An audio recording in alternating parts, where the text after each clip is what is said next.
19절, 24절, 25절에 보면은 거기서도에 나오는 것이 예수님이 진실로 그렇게 말씀하십니다. 이 진실로 하는 말이 아멘, 아멘이에요. 아멘, 아멘. 근데 예수님께서 이렇게 아멘, 아멘 하실 때에는 이제 하실 말씀이 굉장히 중요한 말씀이든지 아니면 강조하실 때에 이 말씀을 하시거든요. 근데 여기에서 우리가 앞에서 보는 대로 19절에서 29절 사이에 3번씩이나 아멘, 아멘 그렇게 하셨어요. 그래서 여기에 있는 지난주부터 오늘 우리가 보게 되어지는 이 말씀이 주님은 굉장히 중요한 것으로 그렇게 우리에게 말씀해 주고 있기 때문에 우리가 이 말씀을 그냥 지나가듯이 그렇게 읽고 들을 말씀이 아니라고 하는 겁니다. 여기에 전체 말씀은 예수님이 자신이 누군가 하는 것을 굉장히 격렬하게 아주 강하게 드러내고 있지요. 나는 메시아다. 나는 하나님의 아들이다. 하는 것을 굉장히 강하게 드러내시는데 그러면은 자신이 메시아요 하나님의 아들이신 것을 나타내실 때에 자기에게서 나타나는 권위가 어디로 말미암냐 아버지 하나님께로부터 온다 하는 것을 아주 강하게 증거하시니까 뭐라고 했습니까? 앞에 나는 내 아버지가 말하게 하시는 것 내 아버지가 하시는 것을 보고 나는 말하고 아버지가 하시는 것을 보고 그렇게 행한다. 내가 하는 것은 하나도 내게 없다는 거예요. 내게 없다는 거예요. 그러니 사람이 보는 사람으로서의 예수의 인격을 가지고 그 인격에서 나오는 것으로 행하는 것이 하나도 없다. 전부 다 나 보내신 내 아버지의 것으로 하고 있다. 그랬지요. 그러니까 예수님이 이 땅에서 행하신 바 모든 말씀이나 행위가 어떤 권위가 되냐? 성부 하나님의 권위입니다. 성부 하나님의 권위예요. 보세요. 왕이 신하에게 지방에 있는 신하에게 뭐 연락을 보내거나 조서를 보내거나 그러면은 그 신하가 왕의 조서 명령서를 가지고 가지요. 가서 그 명령서를 가지고 전할 때에 거기에 자기 생각, 자기 의견을 말합니까? 전혀 안 그래요. 만일에 자기 의견이나 자기 생각을 전하면 지 거요 그거. 지 생각이지. 지 의견이고. 그러니까 자기 말이니까 자기의 위치만큼 권위가 그거밖에 안 되는 거지요. 그러니까 무슨 의미가 있겠어요? 자기 의견, 자기의 권위 가지고 그 사람이 명을 듣겠습니까? 안 듣잖아요. 그런데 왕의 조서, 왕의 명령을 가지고 왔으니까 그에게 전하는 것은 전부 다 지금 하나도 없고 왕의 겁니다. 왕이 말하기 한 그대로 말하지요. 그러니까 그 말이 권위가 있는 겁니다. 왜? 왕의 권위이기 때문에. 온 사람은 신하지만은, 전하러 온 신하지만은, 그러나 그 말의 권위는 왕의 것이기 때문에 왕의 권위지요. 독생자 예수가 이 땅에 오셔서 말씀하시고 행동하시고 하는 모든 것이 내가 내 마음대로 하는 것이 하나도 없고 내 아버지가 내게 보여주시고 말씀하신 그대로만 하고 있다 했으니 예수님에게서 나오는 것은 하나도 자기의 것이 없다. 전부 다 성부 하나님의 것이니 성부 하나님의 권위요. 그러니 독생자에게서 우리가 보게 되어지는 권위는 뭐냐? 하나님의 권위다. 아버지 하나님의 권위다. 그 얘기입니다. 그러니 그 권위를 누가 건드리겠냐? 절대적인 것이지요. 그런데 그와 같은 권위를 가지셨기 때문에 지난 시간에 24절에 보면은 진실로 내가 너희에게 이르노니 내 말을 듣고 왜 그 말을 듣는 겁니까? 아버지 하나님 말씀이니까. 그리고 내 아버지를 믿는 사람, 나 보내시니 그 하나님을 믿는 사람은 사망에서 생명으로 옮겨졌다. 그러니까 전적으로 누구의 권위 앞에 순종하는 것이고 누구의 권위 앞에 말씀을 믿는 겁니까? 아버지 하나님의 권위요. 그러니 이와 같이 예수님, 성자 예수님의 절대적인 권위도 전부 다 하나님의 권위다. 하나님과 동등되신 권위다. 그 얘기지요. 그런데 그 예수님께서 오늘 우리가 읽은 말씀에 진실로 진실로 너희에게 이르노니 죽은 자들이 하나님의 아들의 음성을 들을 때가 오나니 곧 이때라 그랬어요. 죽은 자들이, 아니 죽은 자들이 무슨 음성을 들어?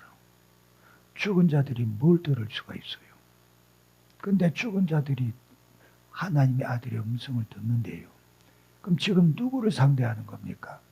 지금 예수님이 말씀하고 있는 상대, 이 세상에서 오셔서 하시는 그 말씀, 그 음성을 들을 것이라고 했는데 죽은 자라니, 그럼 어떤 존재를 말하냐? 그거 에베소서 2장 1절의 말씀에 죽어 있어요. 그는 너희의 허물과 죄로 죽었던 너희를 살리셨다. 그가 누구요? 하나님의 아들 독생자 예수시지요. 그 예수가 너희 자신의 허물과 죄로 죽었던 너희를 살리셨다고 말씀해요. 그럼 여기에 죽은 자가 누굽니까? 바로 자기의 허물과 죄로 죽어 있는 존재다. 그 죽은 자는 영적으로 죽은 존재입니다. 생물학적인 생명은 가지고 있어요. 육체적인 생명은 가지고 있어요.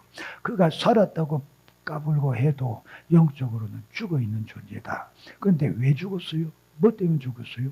우리가 육체의 생명은 죽는 방법이 많습니다. 병 걸려 죽든지, 사고 나서 죽든지, 전쟁에서 맞아 죽든지, 뭐 독에 중독되어 죽든지, 뭐 굶어서 죽든지, 죽는 방법이 굉장히 많아요. 그런데 그 죽는 것들이 수많은 원인과 이유가 다 있는데 내 영혼의 죽음은 오직 한 가지입니다. 뭐냐? 죄 때문에 죽어요. 죄 때문에 죽어요. 자, 독생자, 에덴 동산에서 하나님께서 아담과 하와에게 말씀하시죠. 여기에는 거 다 네 거다.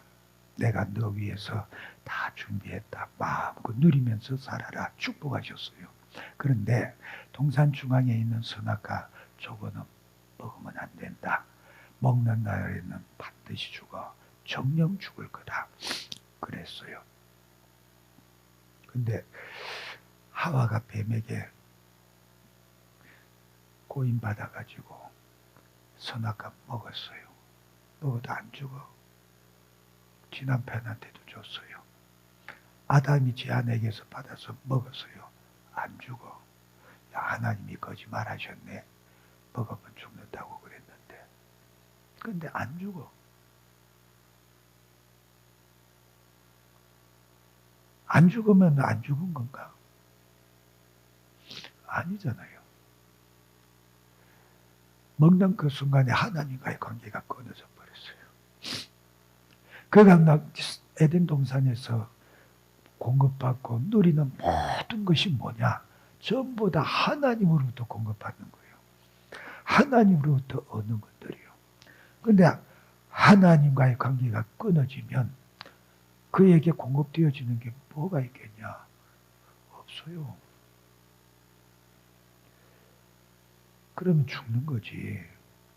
그런데 인생에 있어서 하나님께서 우리를 창조하실 때에 우리를 무엇 때문에 귀하게 여기셨냐?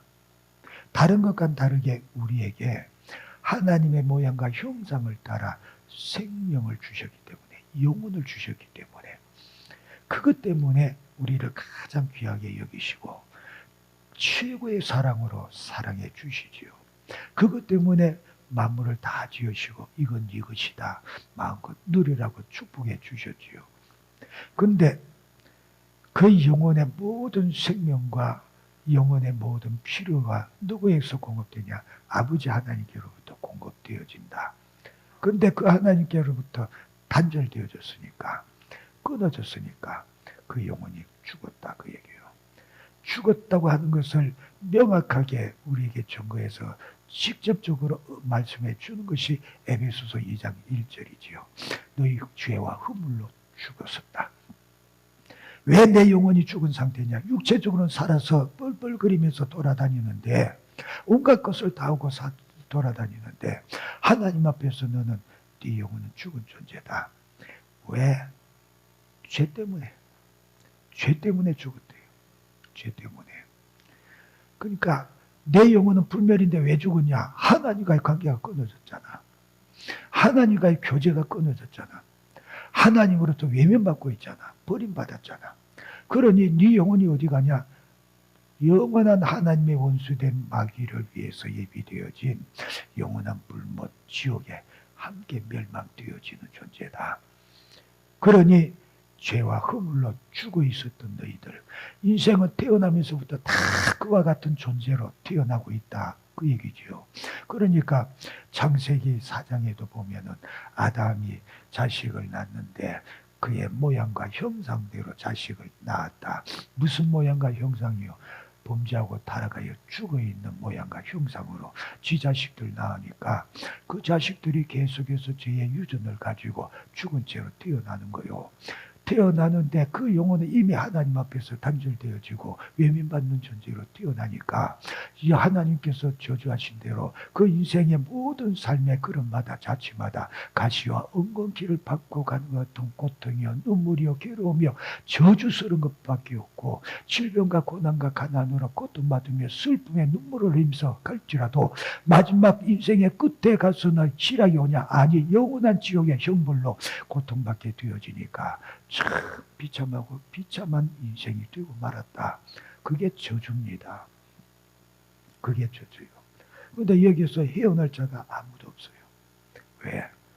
죄의 삭은 사망이라고 그랬고 죄의 삭이 사망이니까 사망 외에는 죄로 올 것이 없어. 그러니 죽은 자들 왜 죽었냐? 죄의 삭으로 죽었다. 하나님 앞에서 다 죽었다. 그들은 자기의 죄 문제를 스스로 해결할 수 있는 게 없다. 죽은 놈이 뭐래요? 죽은 존재가 뭘 할 수 있겠어요? 아무것도 할 수 없지요.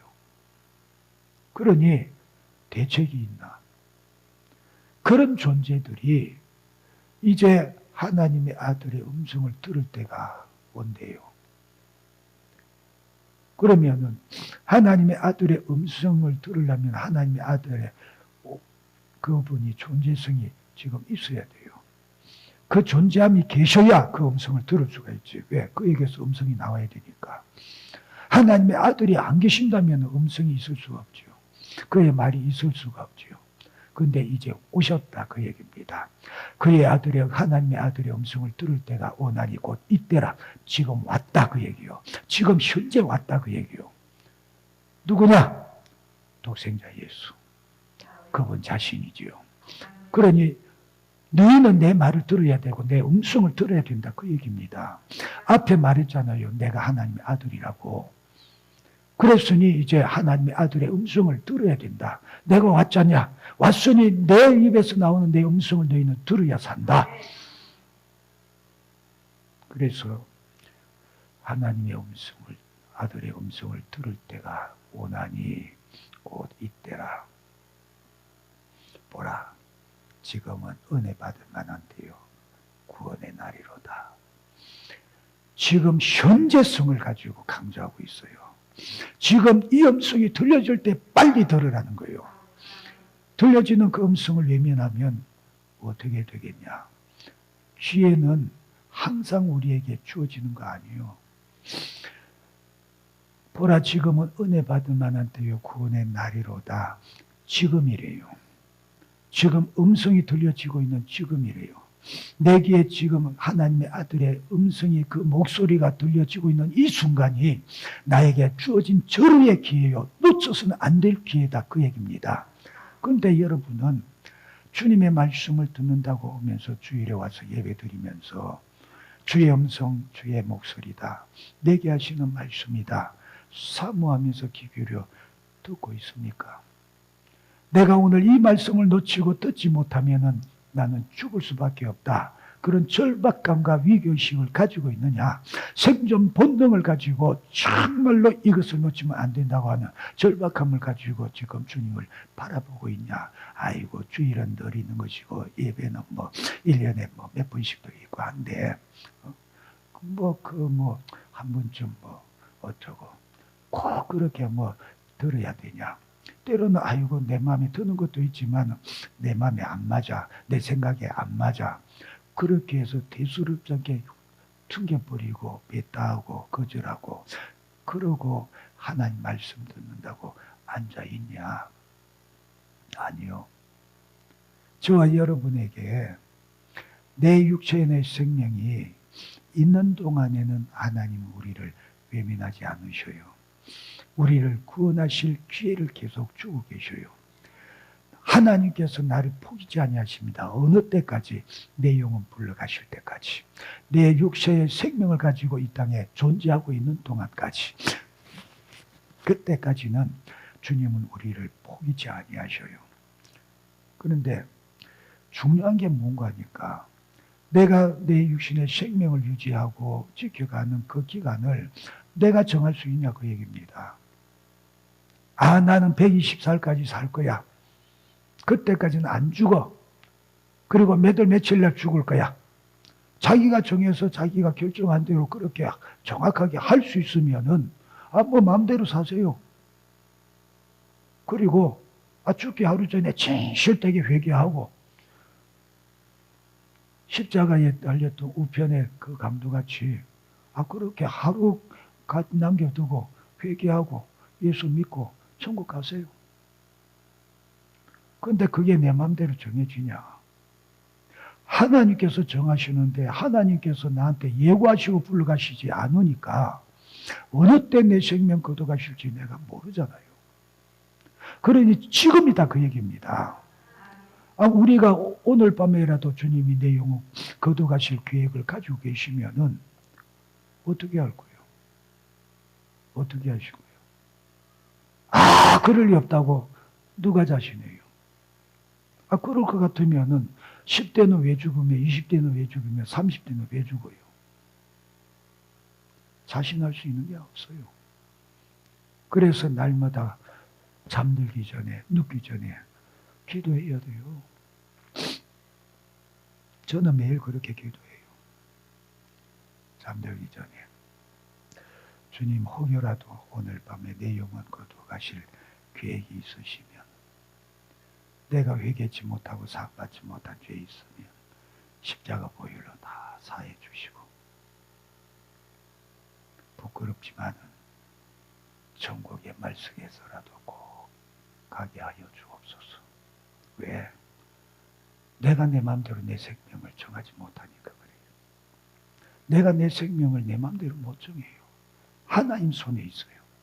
그렇기 때문에 하나님이 나를 언제 불러가실지 내가 모르니까 지금이요. 항상 하나님 앞에서는 지금이 가장 중요한 거예요. 하나님께서 내게 요구하시는 믿음도 지금도의 믿음이 뭐냐는 거예요. 그러니까 우리가 늘 들었잖아요. 하나님께서 선지자에게 말씀하시잖아요. 야, 의인이 있어서 과거에 의롭게 살았지만은 지금 죄를 범하여서 나에게 불의가 드러났는데 그가 지금 나에게 심판을 받고 내가 부르게 되면 그는 과거의 의인은 다 무산이다. 지금 그가 무엇을 했느냐 그것을 가지고 그는 심판받는다. 그랬어요. 과거에 악을 행하던 자가 불의한 자가 그가 깨닫고 회개하고 지금 의롭게 행할 때에 내가 그를 부른다면 그는 과거의 죄는 다 무산되어지고 내가 그거는 기억지 아니하고 지금 그가 행한 의를 가지고 난 그를 구원한다. 그렇게 말씀했어요. 확실하게 여러분 기억하고 잊지 말아야 됩니다. 내가 과거에 얼마나 믿음으로 거룩하고 경건하게 잘 살았냐. 그거 자랑하는 사람요 미안하지만은 지옥 갈 사람이요 그거. 왜? 지금은 그렇게 못 산다는 거잖아요. 얼마나 하나님 앞에서 자신 없이 믿음 없이 살면은 과거에 그 들먹이면서 거들먹거리고 그것 가지고 자기 위로를 삼고 있냐 그 얘기요. 그렇잖아요. 그 사람은 반드시 그 선지자의 글을 읽어야 돼요. 그리고 빨리 회개하고 두려워 떨면서 회개하고 하나님 찾아야 돼요. 우리의 믿음은 항상 현재입니다. 그러니 보라 지금은 은혜 받을 만한데요 구원의 날이로다. 지금 바로 이 시간에 이 순간에 현재의 내 음성을 듣고 너는 구원받아야 된다. 그 현재가 지금 계속해서 이어져 가야 된다 그 얘기입니다. 앞으로 내가 내일 잘 믿겠다. 내년에 잘 믿을게. 무슨 소용이요 그거. 어리석은 부자같이 내 영혼아 이렇게 많이 재워놓고 두둑하게 모였으니 몇 년 동안은 이제 먹고 즐기면서 마음껏 살자. 근데 야 이놈아 오늘 밤에 내가 네 영혼 거두갈 계획이거든. 네가 그렇게 쌓아놓은 건 네가 되겠냐? 소용없어요. 나는 젊었으니까 괜찮아. 누가 보장해요? 그러니 지금 호흡하고 숨쉬고 지금 살아있는 이 순간 하나님의 말씀을 듣고 있는 이 순간순간을 항상 최후의 순간으로 여기고 긴장하며 주님 바라보시라 그 얘기입니다. 주님 내게 말씀하시는 그 말씀에 절대적으로 순종하여 살기로 결단하고 그렇게 살아간 자 되시기를 바란다 그 얘기요. 우리의 사월이라고 하는 것 시간이라는 게 뭡니까? 따지고 보면 순간순간의 연속인 거예요. 지금이라는 이 순간의 연속인 거예요. 조금 지나서 1시간 뒤에 그 순간 1시간 뒤에 그 현재도 지금 이 순간의 현재가 이어져서 그 순간이 오는 거예요. 그럼 그 순간순간마다 우리는 하나님 앞에 바로 서 있어야 된다. 왜? 언제나 불러가실지 모르니까. 그래서 말씀하시잖아요.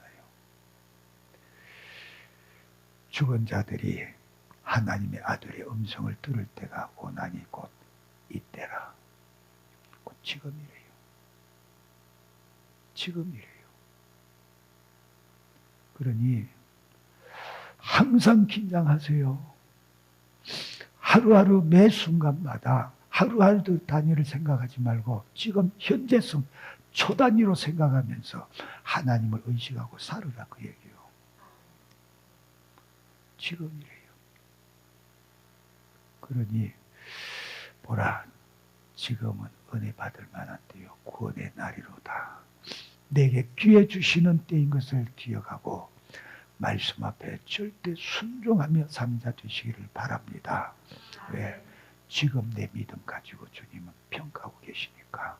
현재의 나의 중심을 보시고 평가하고 계시니까 주님 앞에 내가 인정받는 믿음이 되어질 수 있도록 그렇게 매 순간마다 자신을 믿음으로 세워가기를 주님의 이름으로 축원합니다. 그런데 하나님의 아들의 음성을 들어야 된다 그래요. 그러니 다른 음성은 전혀 허락이 안 돼요. 허락이 안 돼요. 지난 시간에 우리가 들었죠.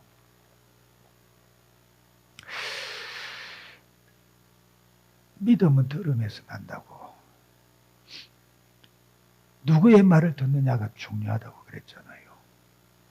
마귀의 말도 들으니까 믿어가지고 선악과 따먹고 사기꾼 말도 들으니까 믿어져가지고 사기당하고. 그런데 우리가 살려고 하면은 오직 주님의 말씀만, 주님의 음성만 들어야 돼요. 변화산에서 모세도 있고 엘리야도 있고 안개가 그치고 난 뒤에 구름이 그치고 난 뒤에 하나님께서 제자들에게 야 너희들은 예수의 말만 들어라. 그의 말만 들어라. 그랬지요. 너희는 그의 말을 들어라. 누구 말만 들으라고? 예수의 말만 들어야 된다. 우리는 오직 예수의 말만 들어야 돼요. 주님의 음성만 들어야 돼요. 그 목소리만에 귀 기울여야 돼요. 그런데 왜 세상에 자꾸 귀를 기울이냐? 왜 세상에서 들려오는 수많은 소리에 귀를 기울이고 있냐? 오직 주의 음성만 가려서 듣는 자가 되기를 바라요. 어떤 소리가 들려도 우리의 귀는 내 주인의 음성만 듣는 자가 되어야 된다. 보세요. 개가 지 주인의 음성을 잘 듣지요. 잘 알지요. 그래서 가만히 있는데 밖에서 수많은 소리가 들려도 지 주인이 걸어오는 발자국 소리가 들리면 빨딱 일어나서 쫓아갑니다. 그 귀에 그 음성은 그 소리만 들려요. 수많은 소리들이 들려오고 사람들의 음성이 들려도 그 개는 자기 주인의 음성에만 귀를 기울여 듣고 있지요. 그러니까 그 음성이 들려져서 자기를 부르면 빨딱거리고 쫓아가지요. 우리가 주님 앞에서 이 세상에 수많은 소리가 들려오고 수많은 사람들이 음성이 있다고 해도 그 목소리에 일체 귀 기울일 게 아니고 오직 내 주 예수의 음성 그 목소리에만 귀 기울여 듣고 그 음성만 분별해 앉아 되시기를 바랍니다. 주님이 말씀하셨어요. 양은 지 목자의 음성을 듣는다고. 다른 사람의 음성이 들려지면 도망친다고 그랬어요. 지 목자의 음성에 익숙되어져 있고 그 음성만 듣는데요. 목소리가 다르면 안 들어요.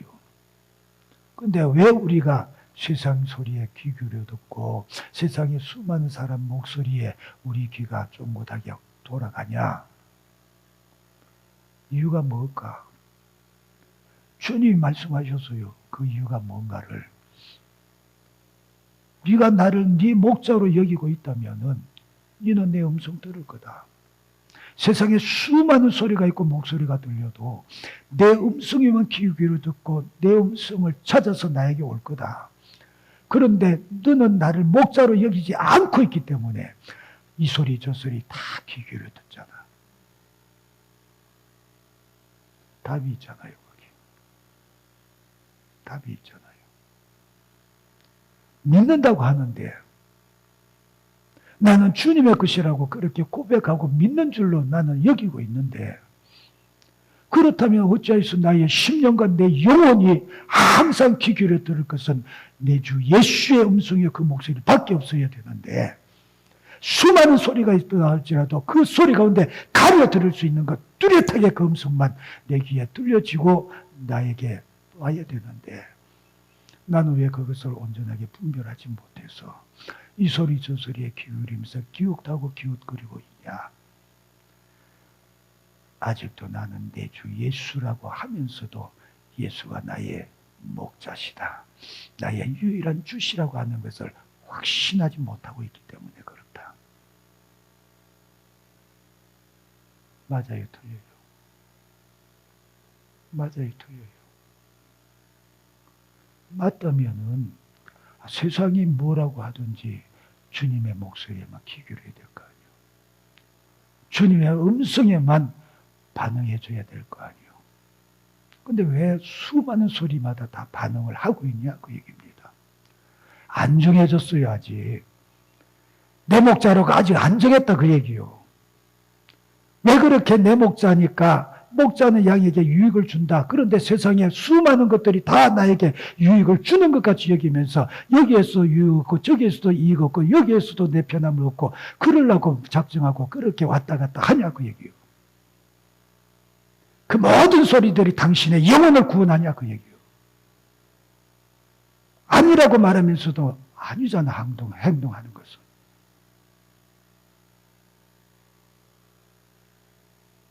죽은 자들이 하나님의 아들의 음성을 들을 때가 오나니 곧 이때라. 지나간 것은 다 제껴놓고 이제부터 지금 이 순간부터 매 순간마다 예수 그리스도는 나의 목자시니 나는 그의 양으로서 주님의 음성 주님의 목소리만 듣겠나이다. 내게 말씀하실 때 주의 음성만 듣게 하옵소서. 그렇게 애절하고 간절하게 고백하고 주님 나를 주님의 것으로 소유 삼으시고 인치심을 확실하게 하옵소서. 내가 부인할 수 없는 확실한 인치심으로 나를 인쳐 주시옵소서. 성령이여 내 영혼을 확실하게 인쳐 주시옵소서. 그렇게 하세요. 그렇게 하세요. 안 그러면 우리가 살겠냐 그 얘기예요. 혼자 착각하고 사는 거잖아요. 혼자서. 주님 분명히 말씀했어요. 양은 지 목자의 소리 듣는다고. 다른 사람 소리 들리면 도망간다고. 근데 우리는 이 목소리에 쫄쫄 따라가고 저 목소리에 쫄쫄 따라가고 참 따라가기 바빠요. 내가 살 수 있는 것은 내 목사 되시는 예수의 음성만 따라갈 때 사는 거요.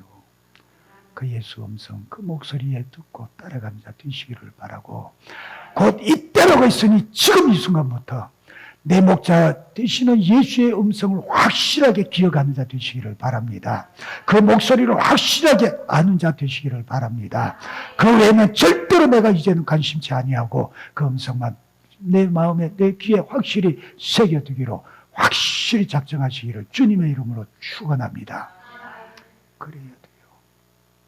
주의 음성이 나에게 완전히 익어지고 새겨지고 각인되어져야 된다. 그 음성만이 내게 확실하게 익숙되게 해야 된다. 그렇게 하시기를 바랍니다. 그 사람이 살아난대요. 그 사람만이 살아난대요. 음성을 들을 때가 오나니 곧 이때라. 듣는 자는 살아나리라. 그 말은 그 음성 안 듣고 그 음성에 제외된 자들은 다 죽는다 그 얘기잖아요. 죽어 있는 그대로 못 살아난다 그 얘기잖아요.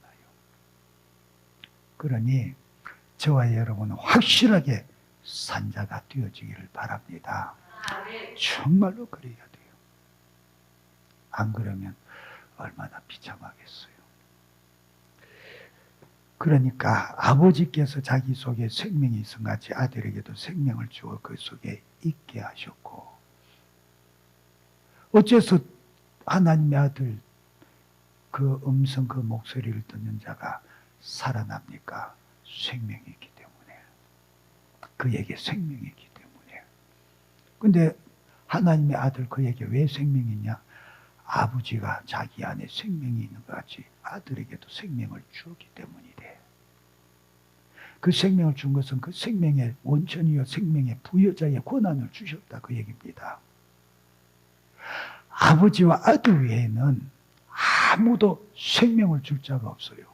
그러니 창조주 하나님, 독생자 예수, 성령 하나님 외에는 우리에게 생명의 원천이 되고 생명의 부여자가 없습니다. 오직 그만이 생명을 주셔요. 그러니까 보세요. 천지 만물 가운데에 생명이 있는 것을 창조하시니가 누굽니까? 창조주 하나님밖에 없어요. 죽은 자를 살리시니가 누굽니까? 독생자 예수밖에 없어요. 그분만이 생명의 부여자입니다. 생명의 원천이 되십니다. 그러니 죄와 허물로 죽은 내가 생명 얻으려고 하면 누구를 만나야 되냐? 누구에게서부터 받아야 되냐? 창조주 하나님, 생명의 원천자 되시고 부여자 되시는 그분에게 받아야 된다. 세상에서는요, 아무도 생명 줄 자가 없고 마귀는 아무리 권세와 능력이 있다고 해도 그놈은 우리에게 사망밖에 주는 거 없어요. 마귀는 우리에게 생명을 못 줘요. 그러니까 그놈이 하는 짓은 뭡니까? 죽이고 멸망시키려고 하는 것밖에 없죠. 참목자 되시는 예수님이 우리에게 오신 것은 우리에게 생명을 주고도 풍성하게 주시려고 오셨는데, 먼저 온 도적놈은 우리에게 뭘 하냐? 죽이고 멸망시키는 것밖에는 없다. 그놈이 마귀요. 마귀는 우리에게 생명 주는 것이 아니라 생명을 빼앗는 놈이요. 근데 그놈 목소리 듣고 따라가면 어떻게 되겠냐? 내 생명 빼앗기는 것밖에 더 있냐?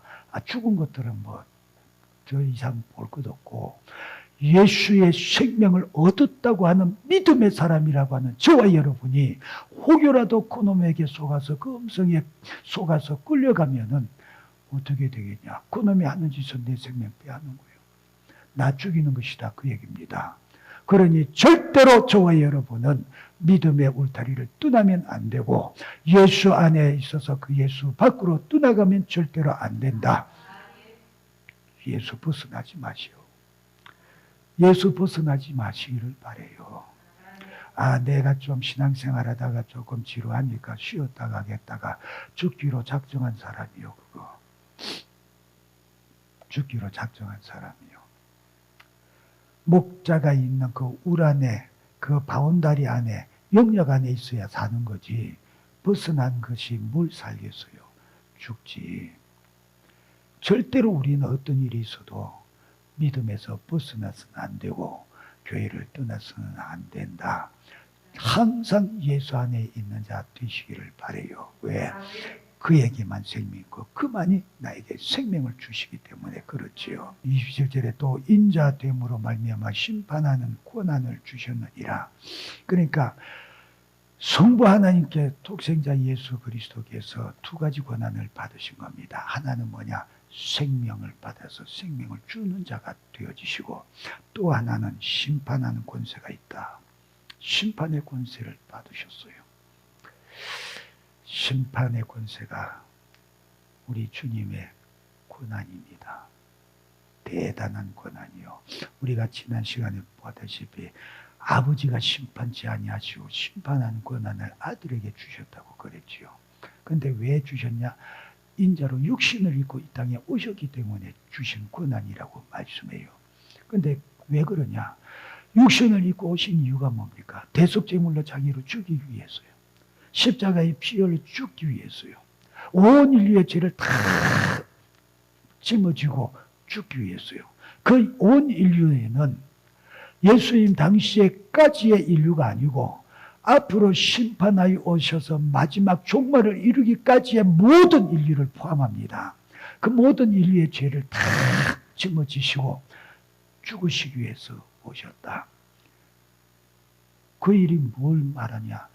인류를 구원하고자 하시는 아버지의 섭리와 뜻을 이루어 드리는 것이니, 그 소원을 이루어 주시는 독생자의 그 아버지 앞에 순종하심을 인하여서 심판하는 권한을, 심판하는 권세를 그에게 주셨다고 얘기해요.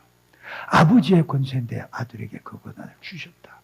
너는 구원자로서 인류에게 너 자신을 영광을 버리고 그렇게 갔지만은 스스로를 비천하게 만들어 죄인의 몸으로 자신을 죽이기 위해서 갔지만은, 그러나 그것으로 인하여서 내가 심판하는 권한을 너에게 주겠다는 거예요.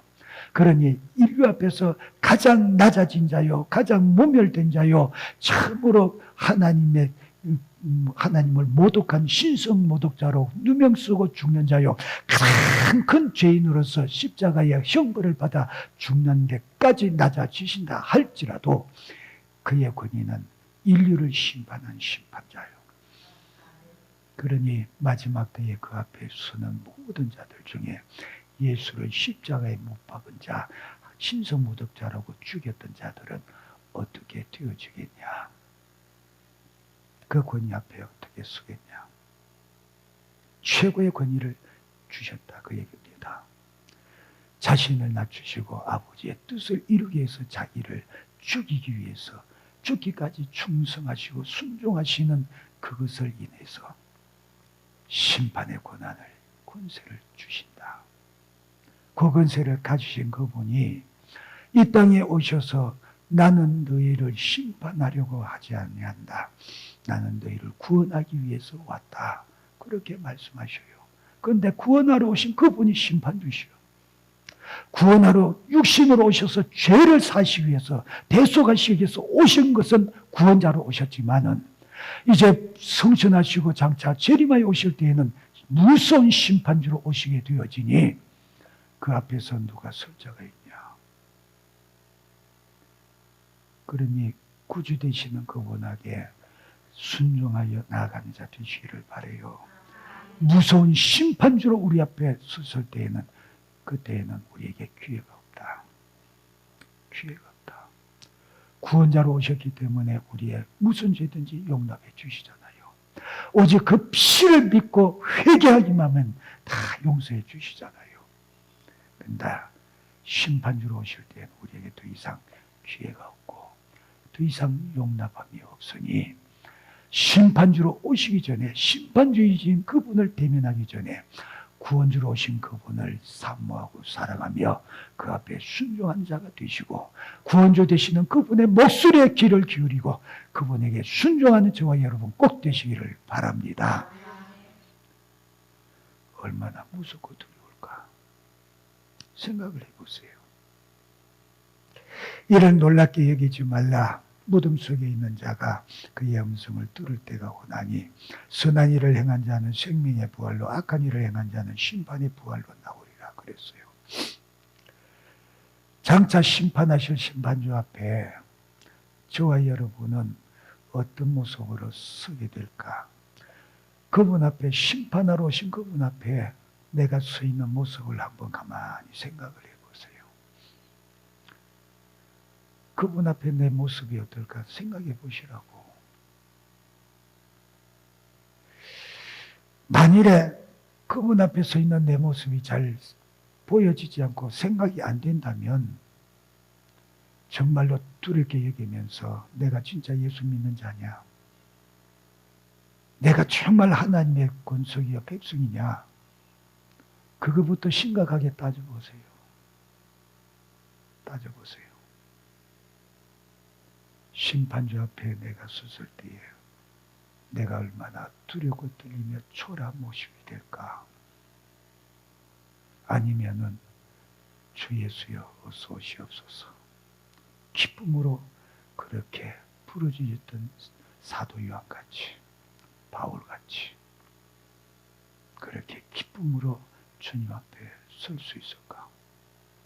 자신을 한번 살펴보시라고 얘기해요. 근데 두렵고 자신이 없으면 빨리 회개하세요. 아무 감각이 없으면 미안해요. 그 사람은 예수와 관계없어요.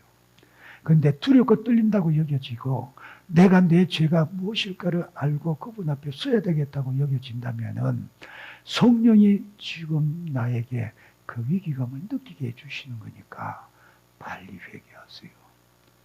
죄를 모르겠다고요? 그럼 물어요.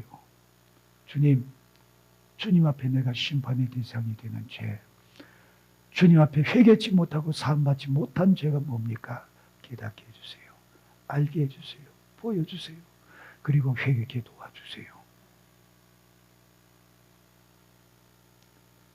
피할 길이 없는 겁니다. 이거 주님이 말씀하셨잖아요. 주님이 말씀하셨잖아요. 심판하는 권세를 아버지가 내게 주셨다고. 그러니 장차 나는 너희를 심판주로 올 것이라고 확실하게 말씀하고 있잖아요. 구원자 되시는 그분 앞에서는 우리는 얼마든지 부드럽고 포용하시고 사랑하시는 그 사람 옆에 마음이 녹아지고 방심할 수 있을런지 모르겠어요. 아니, 근데 진실로 그 사랑의 의미가 뭔가를 안다면은 방심이 안 되지요. 그렇잖아요. 왜? 내 죄를 대속하신 대속의 은혜가 뭔가 한번 생각을 해보세요. 나는 내 죄 때문에 내가 형벌받고 죽어야 돼요. 근데 독생자 예수께서 내 죄를 대신해서 십자가 고난 받으시고 피 흘려 죽으셨어요.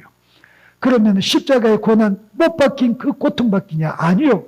내 죄로 인하여서 영원히 받아야 될 고통을 그가 다 대신 담당해 주고 있다.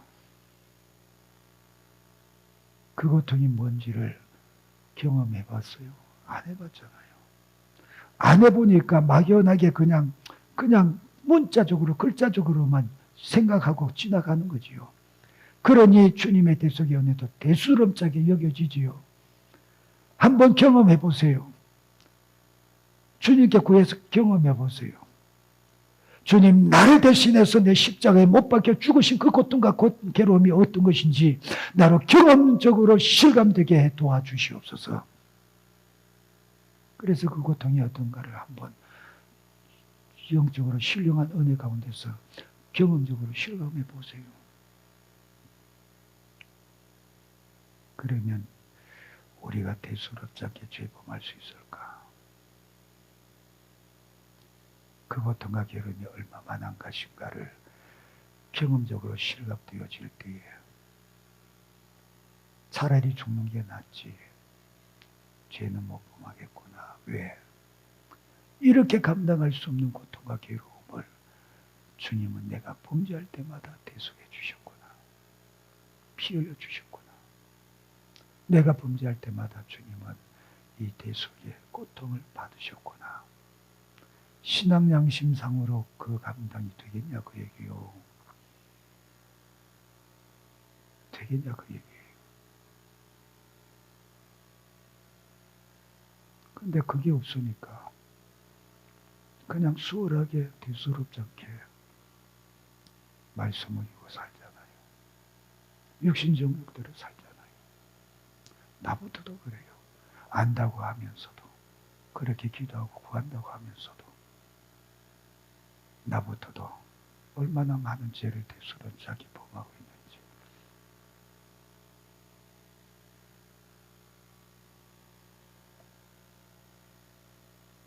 그런데 그 주님이 수없는 멸시와 모욕과 그리고 고통을 나 때문에 받으셔도 용납하시고 포용하시고 용서하시고 그리고도 부족해서 우리를 붙들어 주시고 세워주시고 치유해 주시고 공급해 주시고 이끌어 주시고 높여 주시고 기쁨이 가득하게 해 주시고 신령한 것으로 공급해 주시는데 심판주로서 우리를 대하실 때는 우리에게는 조금 더 여유가 없다. 엄중하게 말씀 앞에 우리를 하나하나 재단하시고 말씀 앞에서 우리를 하나하나 바라보실 때에 그 앞에서 우리는 조금 더 틈이 없다. 여유가 없다. 어떻게 감당하겠냐 그 얘기입니다. 어떻게 감당하겠냐. 심판주로 오실 때에 그의 심판의 권세가 어떠한가를 지금 여기 말씀해 주고 있잖아요. 무덤 속에 있는 자, 육체로 죽은 자들이요. 영적으로 죽은 자가 아니라 육체적으로 죽은 자들이요. 그들이 무덤 안에서 주님의 음성을 듣는데요. 심판주에 오시는 날 그 장대한 음성이 무서운 음성이 들려질 때에 모든 죽은 자들이 무덤 속에 있는 자들이 다 그 음성을 듣고 일어난대요. 그것이 사실이라는 것을 계시록에서 우리에게 증거해 주고 있잖아요. 계시록에 뭐라고 그랬어요? 계시록 20장 13절로 14절에 바다가 그 가운데서 죽은 자들을 내어주고 또 사망과 음부도 그 가운데서 죽은 자들을 내어주매 각 사람이 자기 행위대로 심판을 받는데요.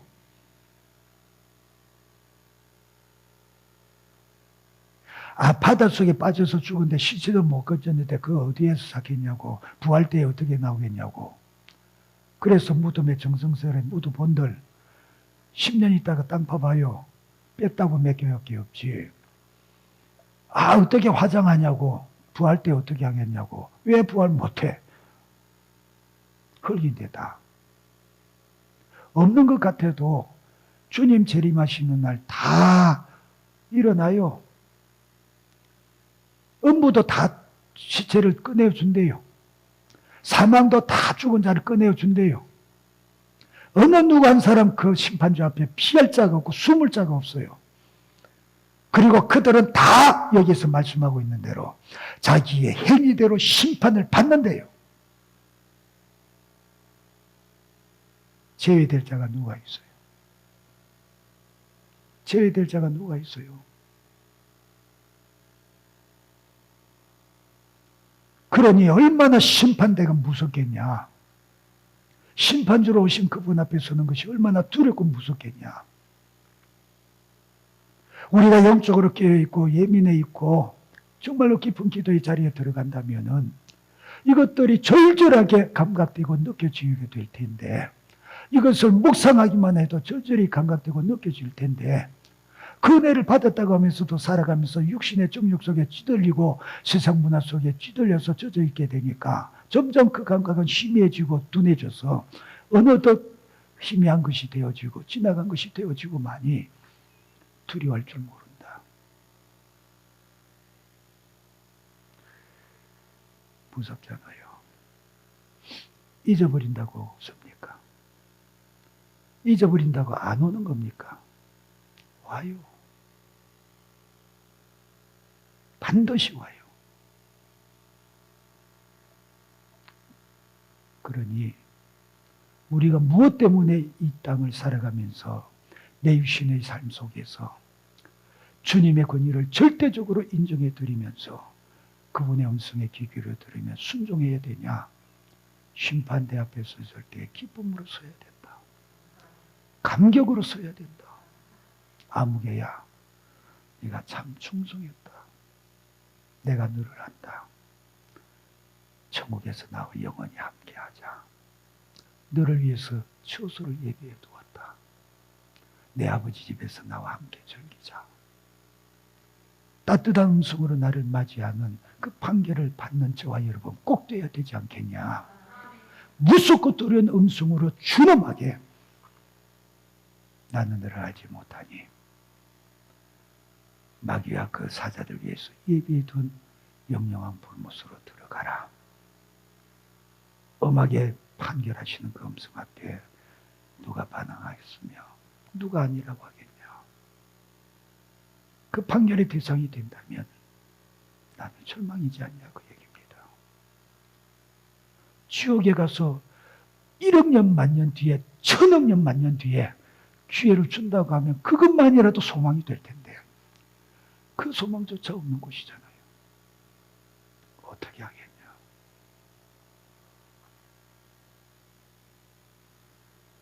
확실하게 여기 말씀해 주고 있잖아요. 선한 일을 행한 자는 생명의 부활로 악한 일을 행한 자는 심판의 부활로 나오리라. 여기에 선한 일이 뭐며 악한 일이 뭡니까? 윤리도덕적인 수많은 선악이 아니고 가장 기본되는 게 뭐냐? 예수 믿냐 안 믿냐요. 그러니 예수 믿는 자는 생명의 부활로 왜? 영생 얻어야 되니까. 악을 행한 자, 예수 안 믿는 자는 사망의 부활로 왜? 영원히 심판받아서 지옥불에 던져야 되니까. 그래서 계시록 20장 14절에 말합니다. 사망과 음부도 불못에 던지오니 이것은 둘째 사망 곧 불못이라.